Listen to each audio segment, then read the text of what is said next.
কি আজকে এত বেলা হতে চললো কিন্তু সবাই এখনো পর্যন্ত এলো না।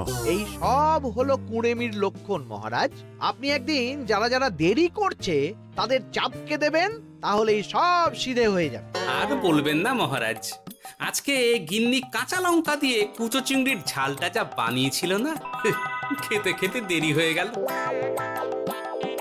গোলগাপ্পি দেওয়ার আর জায়গা পাও না না? বিশ্বাস করুন, সত্যি খুব ভালো রান্না করেছিল গিন্নি, তাই আবার আরেক হাঁড়ি ভাত চড়াতে বললাম। আর সেটা খেয়ে আসতেই তো দেরি হয়ে গেল। আরো এক হাঁড়ি? মহারাজ কিছু মনে করবেন না, এই পাঠশালা বন্ধ করে সব গুছিয়ে তাপে এলাম। সুপ্রভাত মহারাজ। সুপ্রভাত মহারাজ।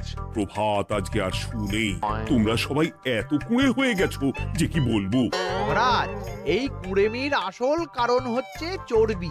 কথায় আছে, যত বেশি চর্বি তত তাড়াতাড়ি মরবি। আপনি কি বলতে চাইছেন মন্ত্রী মশাই, যে আমি তাড়াতাড়ি মরে যাব আর আপনি মজা দেখবেন? ঠাকুর ঘরে কে, আমি তো কলা খাইনি ব্যাপার হয়ে গেল।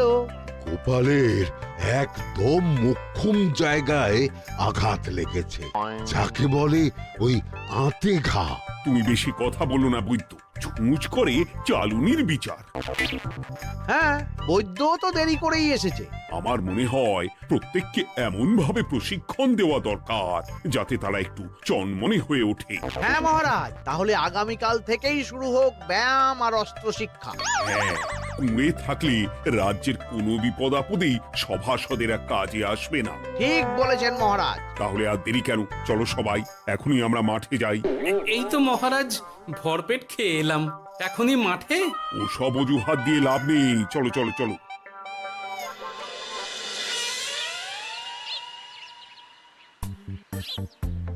এবার সবাই সারিবদ্ধভাবে দাঁড়িয়ে পড়ো। কি গোপাল কোথায়? মহারাজ, গোপাল আপনার পিছনে দাঁড়িয়ে আছে, চুপি চুপি। এই এই এই গোপাল, যাও যাও মাঠের মাঝখানে গিয়ে দাঁড়াও। এই চাঁদি ফাটা রোদে কেন মহারাজ সুস্থ শরীরকে ব্যস্ত করছেন? এসব বাজে কথা শুনতে চাই না। শুয়ে বসে থেকে শরীরের কি অবস্থা করেছো? শরীরের নাম মহাশয়, যা সবে তাই সয়। তুমি যাবে না, তোমাকে এক্ষুনি বরখাস্ত করব। কি জ্বালা! যেখানে আমার সব কাজ বুদ্ধি দিয়েই হয়ে যায়, সেখানে গায়ের জোরের কি দরকার? হ্যাঁ, এই গোপাল, আমি 1 থেকে 3 অব্দি গুনবো, তারপরে সবাই এই মাঠের ধার বরাবর 5 বার পাক দিয়ে দৌড়বে। ঠিক আছে মহারাজ, আমি প্রস্তুত। আমি রোগা পটকা আছি, কোনো সমস্যাই হবে না। হয়ে গেল। সবাই প্রস্তুত? 1 2 3। কি হলো গোপাল, দৌড়াও দৌড়াও। মহারাজ, এর থেকে বেশি জোরে পারবো না। আই, কে আছো? একটা কঞ্চি দাও।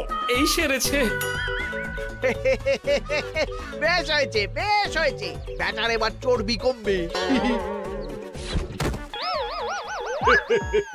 কি হলো গোপাল, হ্যাঁ হয়ে গেল? হ্যাঁ?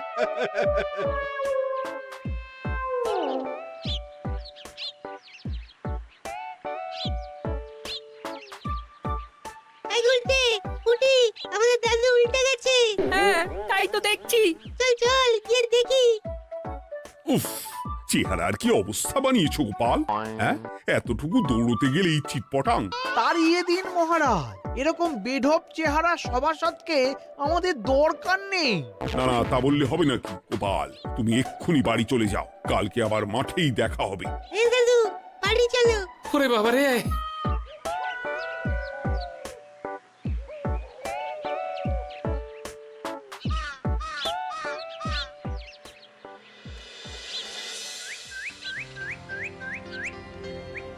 আরে ধুর ছাতার মাথা, তখন থেকে জল খেয়েই চলেছ।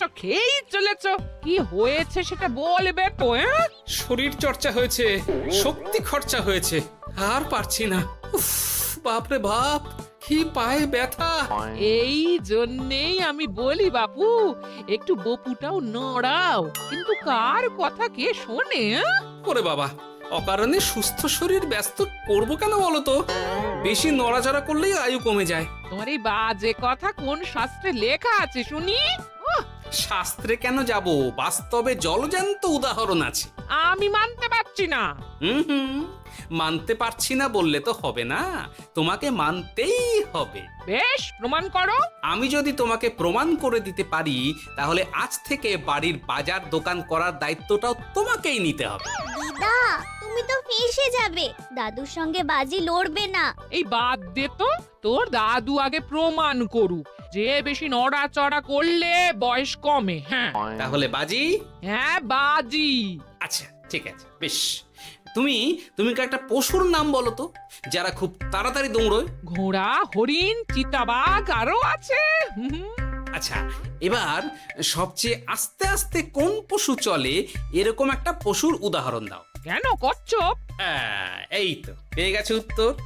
এবার তুমি বলো তো, কচ্ছপ কত বছর বাঁচে, আর ঘোড়া, হরিণ, চিতাবাঘ এরা কত বছর বাঁচে? চিতাবাঘ, ঘোড়া কেউই 30 বছরের বেশি বাঁচে না, কিন্তু কচ্ছপ 300 বছরও বেঁচে থাকে। হেরেছে, হেরেছে, আমার বউ হেরেছে। উফ, জীবনের কত বড় চাপ নেমে গেল। হ্যাঁ, এই তুমি আমাকে এভাবে হারালে। তখনই বললাম দাদুর সঙ্গে বাজি লড়তে যেও না। নাও, এবার খেলা সামলাও।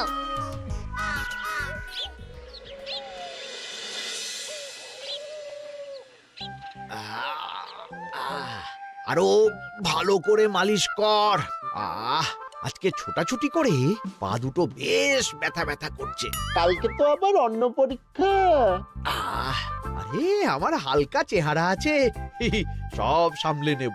কালকে তো অস্ত্র চালনা হবে, কালকে আমি কাঁপিয়ে দেব। কাঁপাতে তো হবেই মন্ত্রী মশাই। আমরা আপনার শরীরে এমন ঘষা মাজা করে দেব না, মনে হবে আপনি না একটা জলযন্ত্র অস্ত্র, অস্ত্র চালনা করতে যাচ্ছে। বাস, এই তো চাই। বাবারে, আস্তে আস্তে। আরে বাবা, আপনার তো ইস্পাতের শরীর, ভাঙবে তবু মচকাবে না। চিন্তা করছেন কেন? ভয় পাবেন না, ভয়কে জয় করতে হবে। আরে আরে আরে, তোরা আমার কথাটার সাথে করছিসটা কি? মানুষটা মরে যাবে তো। চিন্তা করো না গিন্নি। বাবা, ওরা বলেছে আমার ইস্পাতের শরীর, ভাঙবে তবু মচকাবে না। একবার এই বুড়ো বয়সে হাত পা ভাঙলে কি সামলাবে শুনি? মন্ত্রী মশাই, আমাদের বকশিসটা দিয়ে দিন, আমরা কেটে পড়ি। বাবারে বাবা, দিচ্ছি। এনে, এত খাটানোর পরে এতেই এখন খুশি থাক। হ্যাঁ,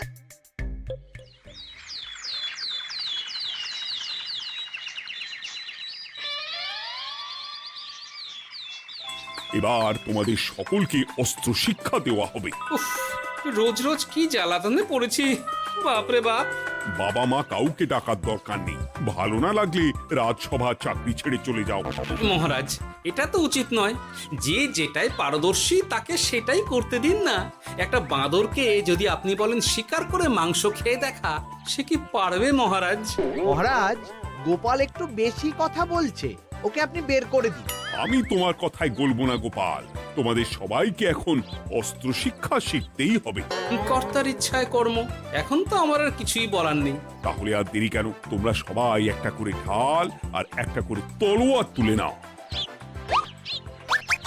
সেনাপতি, বলুন মহারাজ। তুমি সকলকে অস্ত্র শিক্ষা দেবে, তলোয়ার চালানো শেখাবে।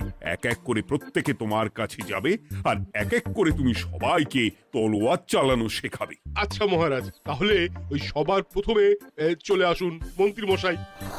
হ্যাঁ, আমি প্রস্তুত। আমার শরীর ইস্পাতের মতো, ভাঙবো তবু মচকাবো না।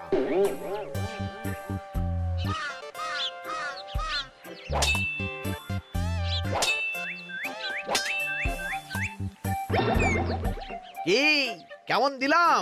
অত সহজ নয় সেনাপতি। আমি মন্ত্রী এমনি এমনি হইনি, আগে অস্ত্র শিক্ষা শিখে তবে মন্ত্রী হয়েছি। এটা কি হলো? হ্যাঁ, আপনি অস্ত্র শিক্ষায় পারদর্শী, কিন্তু আরো বিচক্ষণ হতে হবে।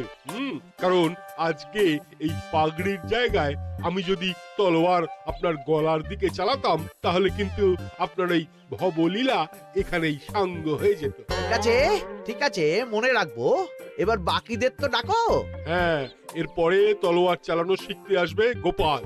গোপাল দাদু, গোপাল দাদু। বাবা বাবা বাবা, গোপাল তুমি আবার দল বল নিয়ে এসেছো। দেখি তোমার কত দম। গোপাল, তুমি প্রস্তুত হও। হ্যাঁ হ্যাঁ, আমি প্রস্তুত। ওরে বাবারে, এ তো ভয়ানক চাপের কাজ, আমাকে বেশ বেগ পেতে হচ্ছে। সামলাও গোপাল।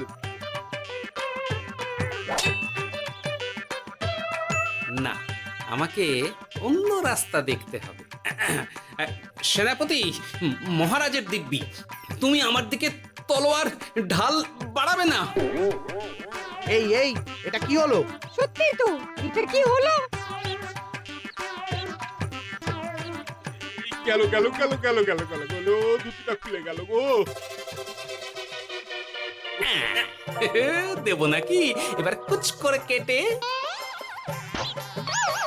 জিতে গেছি, জিতে গেছি।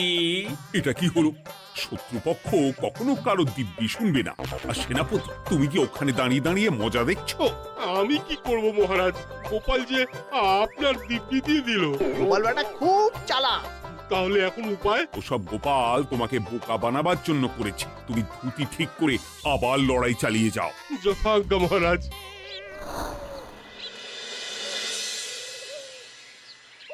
কিরে ন্যাপলা, তোদের দিদা আমার জন্য কি রান্না করে পাঠিয়েছে রে?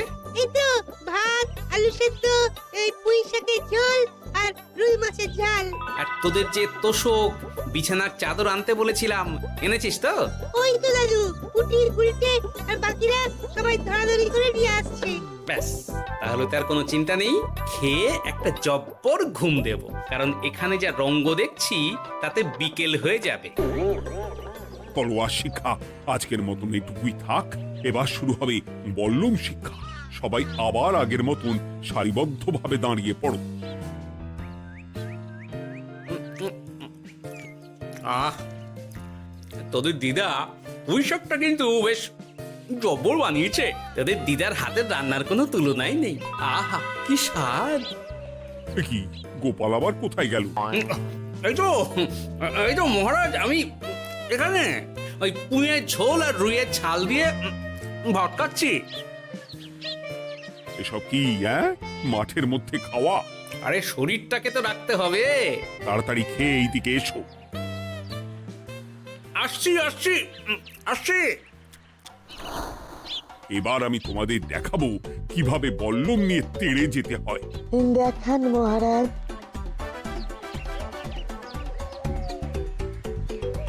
এ তো খুবই সোজা মহারাজ। ঠিক আছে, তাহলে বল্লম নিয়ে তেড়ে যাও দেখি। দিন, আপনার হাতের বল্লমটাই দিন।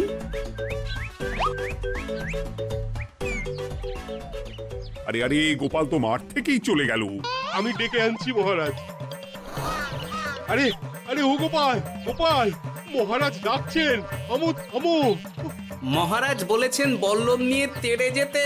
তেড়ে গিয়ে আবার ফিরে আসতে তো উনি বলেননি। আরে, এ তো মহা মুশকিল। উনি এক্ষুনি তোমাকে মাঠে ফিরতে বললেন। সেটা আপনাকে বলতে পারে সেনাপতি, আমাকে তো বলেনি। আমি চললাম।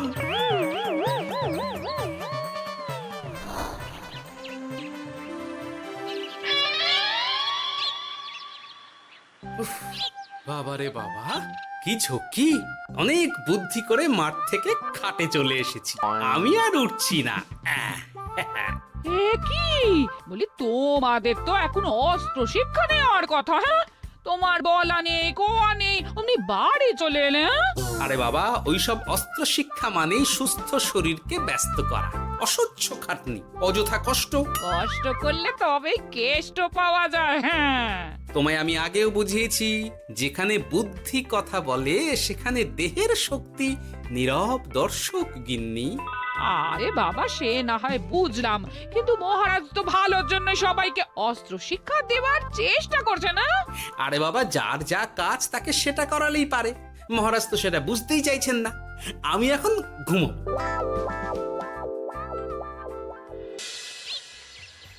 দরজা খোলো গোপাল, দরজা খোলো। গোপাল, গোপাল দরজা খোলো বলছি। ব্যাস হয়ে গেল। একটু শান্তিতে ঘুমাবো তার জো নেই। দরজা খোলো গোপাল। বলুন মহারাজ। তুমি কি পেয়েছোটা কি গোপাল? রাজসভায় দেরি করে আসবে, তারপর অস্ত্র শিক্ষার সময় ফাঁকিবাজি দেবে, এভাবে তো আর তোমাকে মনে হচ্ছে রাজসভায় রাখা যাবে না। মহারাজ, গোপাল তো মুখের কথার লোক নয়, ওকে তাড়িয়ে দিই। কেন মহারাজ? আমি কি এমন মহাপাপ করেছি যে আমাকে তাড়িয়ে দেবেন? এই যে আমার কথা শুনছো না, এটাই তোমার অপরাধ। অপরাধ নেবেন না মহারাজ। পণ্ডিতের দায়িত্ব পুজো করা, সভাকবির দায়িত্ব কবিতা বলা, সাহিত্য চর্চা করা, আর আমার দায়িত্ব হাসি মজা করে আপনার মন ভালো রাখা। কিন্তু আপনি আমাকে জোর করে যুদ্ধের ময়দানে ঠেলে দিতে চাইছেন। এটা আমার ইচ্ছে। আমিও তো মহারাজ ইচ্ছে করলেই অনেক কিছু করতে পারি। চোখ বন্ধ করে লক্ষ্য ভেদ করতে পারি, শুধু বুদ্ধি দিয়ে। আরে বাহ, এত বড় কথা! তাহলে মহারাজ, ওকে বলুন পরীক্ষা দিতে। কি পরীক্ষা? আমি একটা ঘরে বর্ম পরে দাঁড়িয়ে থাকবো। তোমার হাতে অস্ত্র দেব, আমার মাথায় একটা আপেল থাকতে হবে, আর তুমি কিভাবে আমার মাথা থেকে ওই আপেল ফেলতে পারো দেখব। এ তো খুবই সোজা। কি গোপাল, তাহলে লড়বে নাকি বাজি? হ্যাঁ, লড়তে রাজি আছি। তাহলে আজ রাতেই হয়ে যাক পরীক্ষা। যদি এই পরীক্ষায় উতরে গেলে তো ভালো, নইলে তোমার চাকরিটা গেল। গোপাল, তুমি পারবে তো? সে দেখাই যাবে। আজ রাতে তাহলে রাজবাড়িতে দেখা হচ্ছে। যদি আমি এই পরীক্ষায় বিফল হই, তাহলে আমার চাকরি আপনি কেড়ে নেবেন, আর যদি সফল হই তাহলে মন্ত্রী মশাইকে শাস্তি দেবেন। আমি নিজে সারা কৃষ্ণনগরে নাক্ষত দেব। বেশ, দেখা যাক।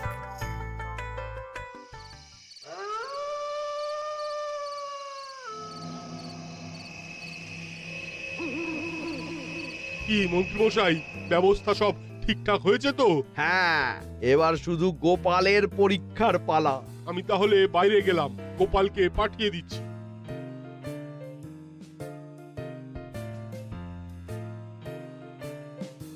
এবার যাও গোপাল, ঘরের ভিতরে যাও, দেখি তুমি কি করে মন্ত্রীর মাথা থেকে আপেল ফেলতে পারো।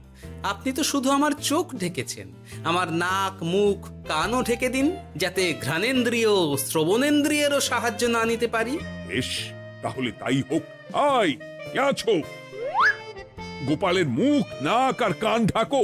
যথাজ্ঞা মহারাজ। একটু একটু মোটা কাপড় দিয়ে নাক মুখ ঢাকো, হ্যাঁ, যাতে সেভাবে আপেলের গন্ধ না পাই। বেশ বেশ।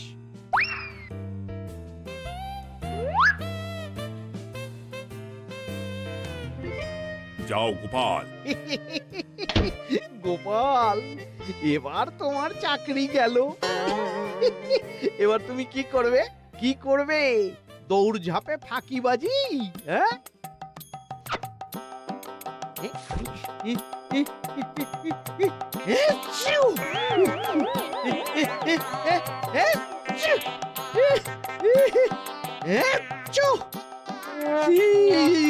গেল গেল গেল গেল গেল, আপেল পড়ে গেল।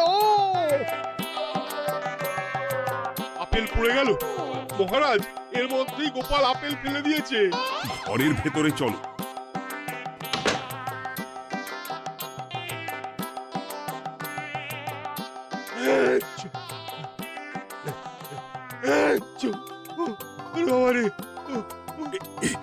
কি ওরে বাবারে বাবা, কি ঝাঁজ! ওরে বাবারে বাবা। কি মহারাজ, দেখলেন তো গোপালের চমক? অস্ত্র ছাড়াই আপেল ফেলে দিলাম। কি, এটা তো তুমি নীতি বিরুদ্ধ কাজ করেছো। সারা ঘরে নস্যি ছড়িয়ে দিয়েছো। মহারাজ, হাত থেকে আপেল পড়ে গেছে। এবার সারা কৃষ্ণনগরে নাক্ষত দিতে হবে। সত্যি সত্যি গোপাল, বুদ্ধি তো তোমার জুড়ি মেলা ভার। আমার নাম গোপাল ভাঁড়। একটা কথা মনে রাখবেন, কেউটে সাপের লেজে পা দেবেন না, আর গোপালের কাজে বাধা দেবেন না। যে কাজ বুদ্ধি দিয়ে করা যায় তার কাছে শক্তি ছোট্ট শিশু মাত্র। সত্যি গোপাল, আজ তুমি সেটাই প্রমাণ করে দিলে। আর আজ থেকে তোমাকে তোমার ইচ্ছার বিরুদ্ধে খাটাবো না। তুমি খাও দাও, ভুড়ি বানাও। যার যা কাজ সে তাই করবে। যেমন এখন মন্ত্রী মশাই নাক্ষত দেবেন। হ্যাঁ, ভুল করে বাজি ধরে ফেলেছি, এখন নিজেই চাপে পড়ে গেলাম। তাহলে আর দেরি কেন? নাক্ষত এখন থেকেই শুরু হোক। কৃষ্ণনগরের রাস্তা শেষ হতে হতে সকাল হয়ে যাবে।